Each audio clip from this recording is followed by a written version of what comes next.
The nephew in question is James. He's nearly an adult. The other nephew and nieces in question are Cole, 28 male, and Melody, 30 female, and Brioni, 30 female. My sister is the biological mother of Cole, Melody, and Brioni. Their father died when the kids were little. My sister married James's dad 15 years ago, and she never formally adopted him, but did raise him as her son. There was a lot of tension and conflict in the house, and Cole, Melody, and Brioni all moved out immediately upon graduating and turning 18. The relationship with my sister then ended. It also ended with James and his father. I stayed in contact with the three of them though, and have always known where they were and that they were not interested in reconciliation. Ever since my sister took on James as her own, they have allowed him to believe she's his biological mother and that the other kids are his biological siblings. And it was only a few years ago I realized he thought that they shared the same father as well. My sister and her husband have always encouraged James to believe that his siblings love and want to know him and that they will have a relationship one day. He's been craving that more in the last 2.5 years or so. He's mentioned it several times. Some family members and I tried to convince his parents to tell him the biological truth so he's not faced with it from people who won't care about cushioning his feelings or ensuring that he's okay. They refused. My sister said there is no biological truth. They are the parents, and all 4 are their kids, and it ends there. James has been talking to me a lot about finding his siblings and being excited to have them back in his life. He mentioned how maybe he could reconcile their parents and them too, and how he hoped to prove he never replaced them, and that he knows it must have been hard to have a baby come into the family so much later. He believed that was what the estrangement was about, what his parents told him. I decided he needed to know after my sister and her husband refused to talk to him again. So I was honest. My sister wasn't his bio mom, and his dad was not their bio dad. They were not blood siblings. I told him I loved him, and it didn't make him any less of my nephew, but I didn't want him blindsided by not getting the response he was expecting. He asked me if they would actually want a relationship with him. I told him no. He confronted his parents about the lies and how they set him up. My sister called and told me I was honestly, it's important for other reasons like medically. I can't believe how absolutely selfish his parents have been, not only lying to him, but giving him the guilt of simply being born on top of it. How did they honestly see this panning out? Not the idiot. I hate it when people try to say it's none of your business and that you should keep out of it when someone's actively hurting someone. This could have been worse if you hadn't intervened, OP. She's only mad for being called out because she knows she messed up. I feel bad for all 4 of them, but she and her husband are the worst. These kinds of lies always come out. Better sooner rather than later, in my opinion. And he's close enough to 18 that his sister's opinion isn't all that important anymore. It sounds like your sister was caught up in a happy family fantasy. And it's weird happy family fantasy when 3 of your kids have estranged themselves. And you're teaching the 4th that it was his fault. It was cruel to lie to him about his parentage and to set him up to be blindsided when he finally sought out his other family members. You did him a kindness by telling him the truth before he went on that journey. My sister, teen, and I, 19, are taking the same voice class at a community college. The class requires you to sing 5 times over the semester. My sister is incredibly shy and has sung 5 times, but it's always been on Zoom for the professor. A couple of things are nobody knows I'm her sister. She's adopted and we look nothing alike. And she's by far the youngest in the class. Most of the class is in their mid-20s or early 30s, so everyone kind of babies her a little. My mom's friend's daughter, Anna, 25, is also in the class, and my mom asked Anna to watch my sister and make sure she was doing okay. Anna also drives my sister to and from class because I go with my friends. Anna babies her a lot. She gives her candy, takes her out to eat before class, and makes sure everyone's nice to her.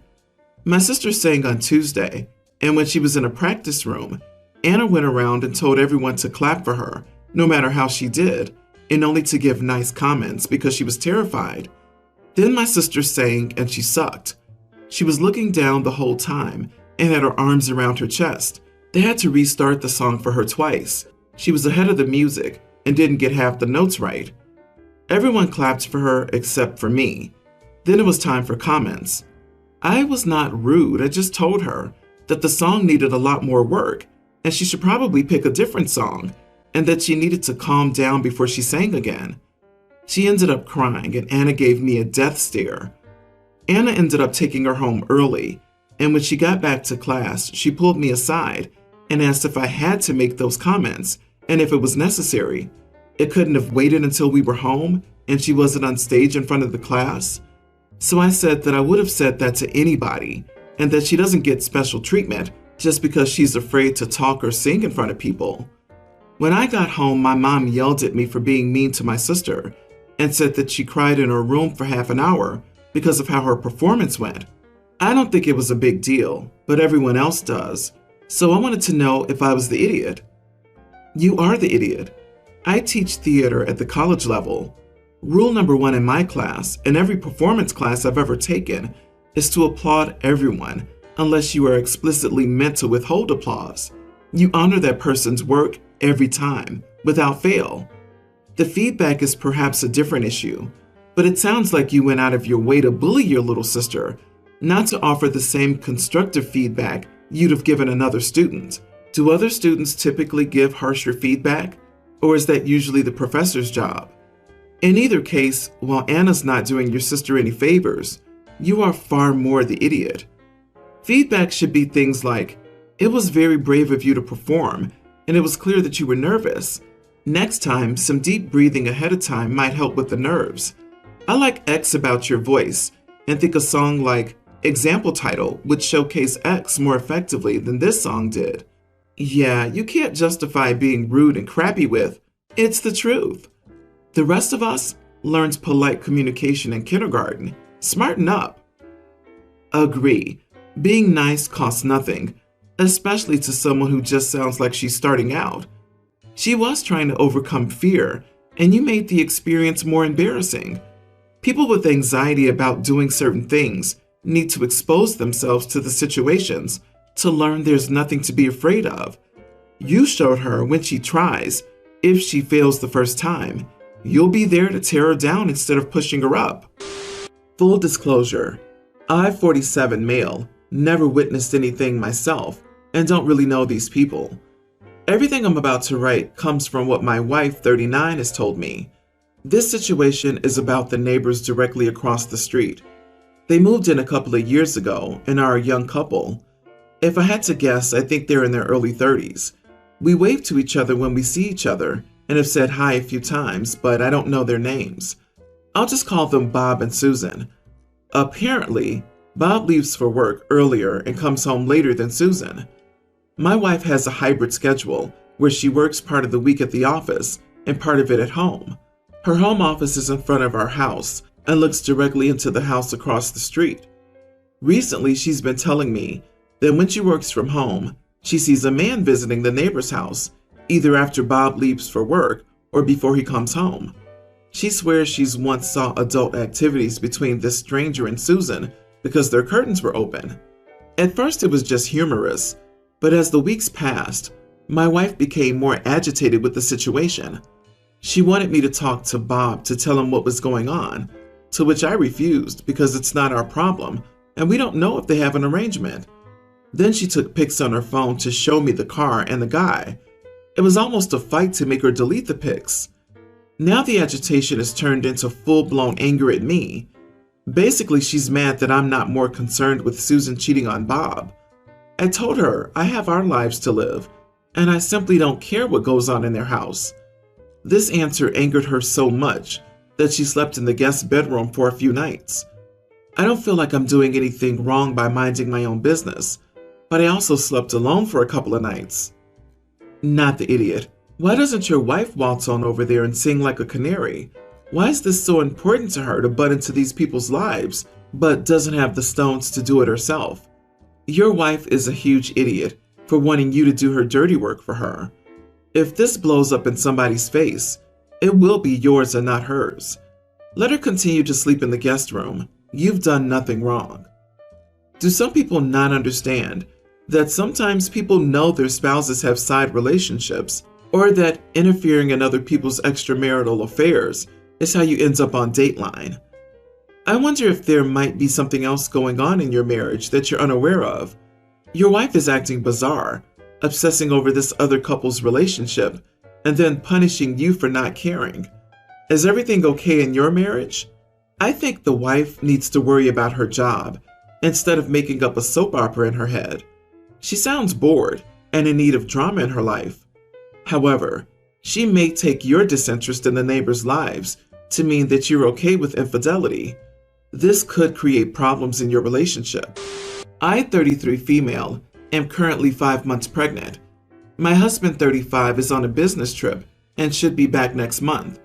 This is my first pregnancy, and I'm still required to go to the office to work. When I first met my husband, he was very skinny and at a very unhealthy weight and would genuinely avoid many foods. I thought he was just picky, but once I managed to get him to try my cooking and he enjoyed it, I found out that this was due to my mother-in-law's cooking. My husband said this is because my cooking's very different from his mother's. I was confused at first, but eventually I was invited over and realized what he meant. His mother doesn't add any spices, sauces, or herbs to her cooking. No salt, sugar, or pepper, and the only oil used to cook is vegetable oil. Everything tastes bland because she believes this is healthy, resulting in my husband believing all the food tastes bland and horrible. So, of course, when I got together with my husband, he tried new foods and gained a healthy weight. On Wednesday, I made some curry. I normally try to do some meal prep and had a few meals in the freezer and was planning to use those, but I had a very bad curry craving. I had made too much and was planning to have some the next day, since I don't mind eating the same meal a few times a day or week, so I left the spares in the fridge. While I was at work, my in-laws decided to visit and check up on me. They have a spare key just in case something goes wrong. When I came back home, I was starving and wanted to put the curry in the microwave to find out that it wasn't in the fridge, and instead, there was a dish made by my mother-in-law. I called her and asked her what happened to my food, and she said she tried it and it tasted spoiled, so she threw it away, and she made me something healthy.